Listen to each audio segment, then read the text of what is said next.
Chapter 7 A Day with the Beavers.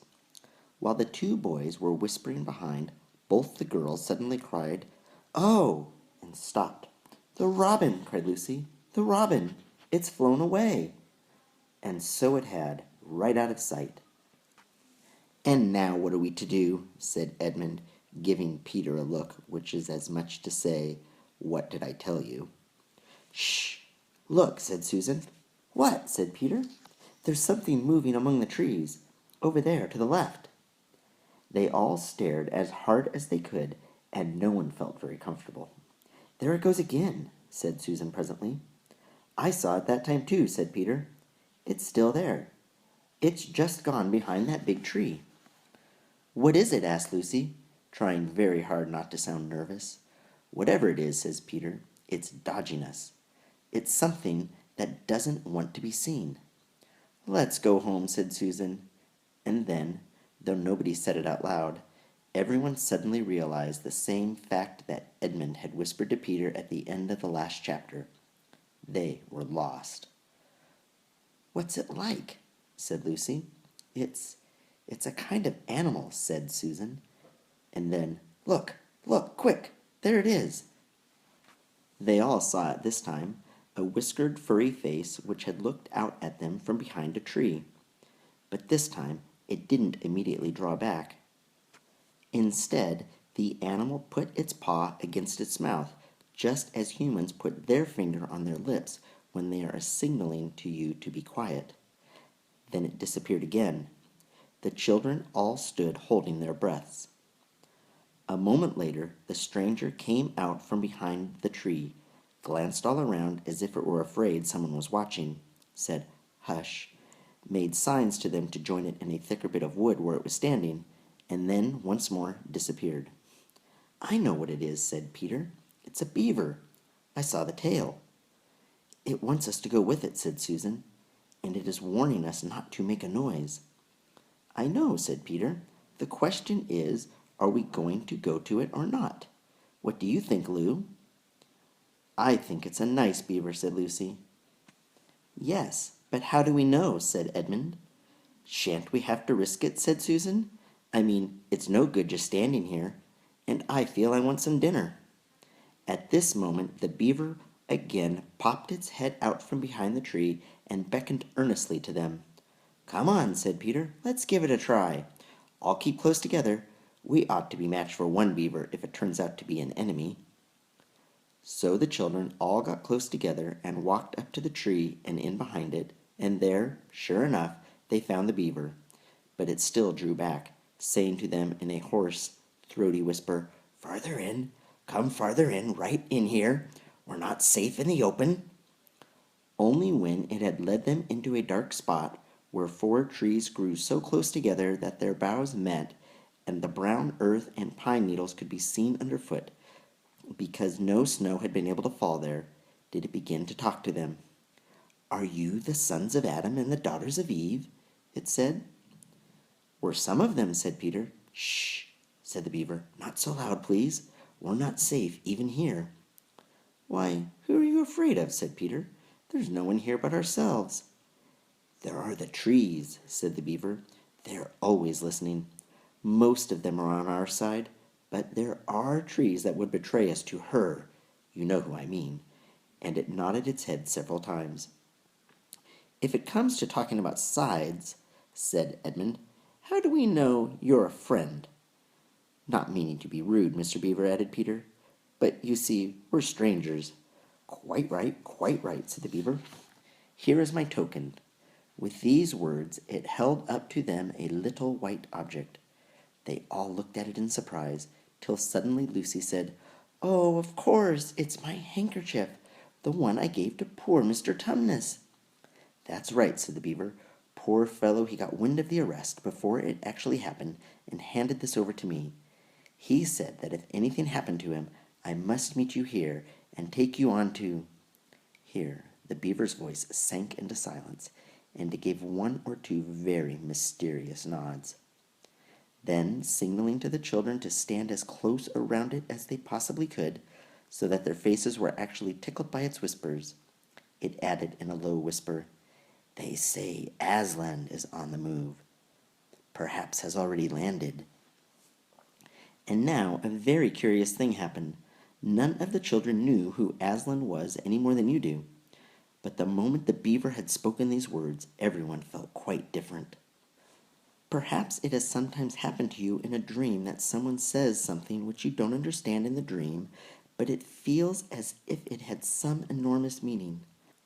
Either a terrifying one, which turns the whole dream into a nightmare, or else a lovely meaning, too lovely to put into words, which makes the dream so beautiful that you remember it all your life and are always wishing you could get into that dream again.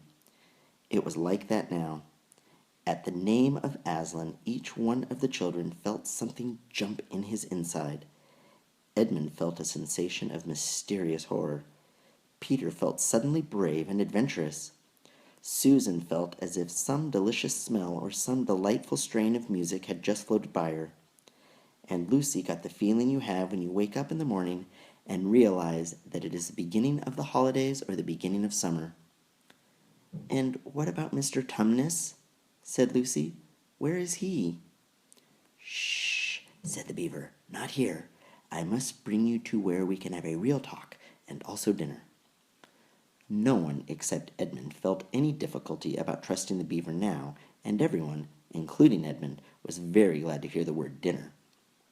They therefore all hurried along behind their new friend, who led them at a surprisingly quick pace, and always in the thickest parts of the forest, for over an hour. Everyone was feeling very tired and very hungry when suddenly the trees began to get thinner in front of them, and the ground to fall steeply downhill. A minute later they came out under the open sky, the sun was still shining, and found themselves looking down on a fine sight. They were standing on the edge of a steep, narrow valley at the bottom of which ran, at least it would have been running if it hadn't been frozen, a fairly large river. Just below them a dam had been built across this river, and when they saw it, everyone suddenly remembered that of course beavers are always making dams, and felt quite sure that Mr. Beaver had made this one. They also noticed that he now had a sort of modest expression on his face, the sort of look people have when you're visiting a garden they've made or reading a story they've written. So it was only common politeness when Susan said, "What a lovely dam!" And Mr. Beaver didn't say hush this time, but merely a trifle, and it isn't really finished.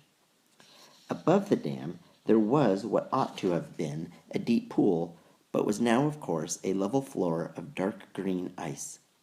And below the dam, much lower down, was more ice, but instead of being smooth, this was all frozen into the foamy and wavy shapes in which the water had been rushing along at the very moment when the frost came. And where the water had been trickling over and spurting through the dam there was now a glittering wall of icicles, as if the dam had been covered all over with flowers and wreaths and festoons of the purest sugar. And out in the middle, and partly on top of the dam, was a funny little house shaped rather like an enormous beehive, and from a hole in the roof smoke was going up, so that when you saw it, especially if you were hungry, you at once thought of cooking and became hungrier than you were before. That was what the others chiefly noticed, but Edmund noticed something else. A little lower down the river there was another small river, which came down another small valley to join it, and looking up that valley, Edmund could see two small hills, and he was almost sure they were the two hills which the White Witch had pointed out to him when he parted from her at the lamp-post that other day. And then between them, he thought, must be her palace, only a mile off or less, and he thought about Turkish delight and about being a king. "And I wonder how Peter will like that," he asked himself, and horrible ideas came into his head. "Here we are," said Mr. Beaver, "and it looks as if Mrs. Beaver is expecting us. I'll lead the way, but be careful and don't slip." The top of the dam was wide enough to walk on, though not, for humans, a very nice place to walk, because it was covered with ice. And though the frozen pool was level with it on one side, there was a nasty drop to the lower river on the other. Along this route, Mr. Beaver led them in a single file right out to the middle, where they could look a long way up the river and a long way down it. and when they had reached the middle, they were at the door of the house. "Here we are, Mrs. Beaver," said Mr. Beaver. "I've found them. Here are the sons and daughters of Adam and Eve." And they all went in. The first thing Lucy noticed as she went in was a burring sound, and the first thing she saw was a kind-looking old she-beaver sitting in the corner with a thread in her mouth working busily at her sewing machine, and it was from it that the sound came. She stopped her work and got up as soon as the children came in. "So you've come at last," she said, holding out both her wrinkled paws. "At last! To think that ever I should live to see this day. The potatoes are on boiling, and the kettle singing, and I dare say, Mr. Beaver, you'll get us some fish." "That I will," said Mr. Beaver, and he went out of the house. Peter went with him, and across the ice of the deep pool to where he had a little hole in the ice which he kept open every day with his hatchet. They took a pail with them. Mr. Beaver sat down quietly at the edge of the hole. He didn't seem to mind its being so chilly. Looking hard into it, then suddenly shot in his paw, and before you could say Jack Robinson had whisked out a beautiful trout. Then he did it all over again until they had a fine catch of fish. Meanwhile, the girls were helping Mrs. Beaver to fill the kettle and lay the table and cut the bread and put the plates in the oven to heat and draw a huge jug of beer for Mr. Beaver from a barrel which stood in one corner of the house, and to put on the frying pan and get the dripping hot. Lucy thought the Beavers had a very snug little home, though it was not at all like Mr. Tumnus's cave. There were no books or pictures, and instead of beds there were bunks, like on board ship, built into the wall, and there were hams and strings of onions hanging from the roof, and against the walls were gumboots and oilskins and hatchets and pairs of shears and spades and trowels and things for carrying mortar in and fishing rods and fishing nets and sacks, and the cloth on the table, though very clean, was very rough. Just as the frying pan was nicely hissing, Peter and Mr. Beaver came in with the fish, which Mr. Beaver had already opened with his knife and cleaned out in the open air.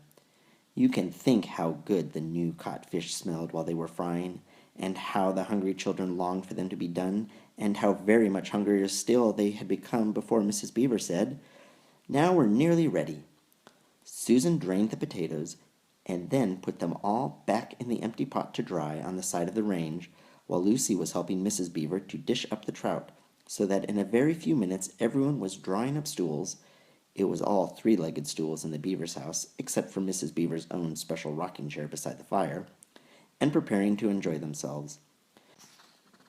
There was a jug of creamy milk for the children, Mr. Beaver stuck to beer, and a great big lump of deep yellow butter in the middle of the table, from which everyone took as much as he wanted to go with his potatoes, and all the children thought, and I agree with them, that there's nothing to beat good freshwater fish if you eat it when it has been alive half an hour ago and has come out of the pan half a minute ago.